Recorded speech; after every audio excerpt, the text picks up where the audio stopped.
नमस्कार, मी सौ पूनम विनोद साकुरे रियांश मल्टी ट्रेडमध्ये डायरेक्ट सेलर म्हणून काम करत आहे। मी प्रतिभा चौधरी मॅडम यांच्या टीममधून रियांशमध्ये जॉईन आहे आणि मी माझ्या वडिलांना 1 महिन्यापूर्वी रियांश अमृत ज्यूस दिलं होतं। त्यांचे दोन्ही गुडघ्यांचे ऑपरेशन झाले।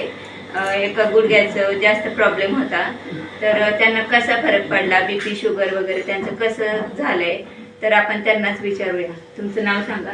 माझं नाव विष्णू बोले। मी 1 महिन्यापासून ज्यूस प्यायला सुरुवात केली।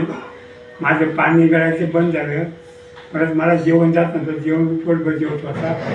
त्याच्यामुळे आता काय गुडघ्या काय दुखत नाही। आता फक्त शिरा खाल्लेली तेवढी थोडंसं प्रॉब्लेम येणार, दुसरं काय प्रॉब्लेम नाही। बीपी शुगर सगळं बीपी शुगर सगळे लेवलमध्ये येतात, नॉर्मलमध्ये एकदम नॉर्मलमध्ये येतात। पहिले उलटी होत होती ती थांबली ना? उलटी जे होत होती उलटी व्हायची, उलटी मी थांबल्या माझी अजिबात होत नाही ना आता अजिबात उलटे नाव होत असं काय नाही।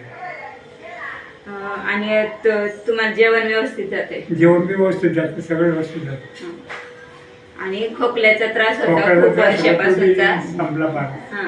बिलकुल आता त्यांना खोकल्याचा खूप वर्षापासून त्रास होता, तर तो खोकला आता आपला अमृत ज्यूस घेतल्यापासून बिलकुल खोकल्याचं नामोनिशाणच मिटून गेलेलं आहे। आणि रियांश अमृत ज्यूस सर्वांनी घ्यावं असं वाटतं का तुम्हाला? वाटतं सगळ्यांनी प्यावं असं, की ज्याच्यामुळे सगळा फायदा होतो सगळा। रियांश अमृत ज्यूस सर्वांनी घ्यावं अशी यांची बाबांची इच्छा आहे आणि बाबाही लवकरच बरे होतील अशी माझी इच्छा आहे। धन्यवाद। हर हर रियांश, घर घर रियांश।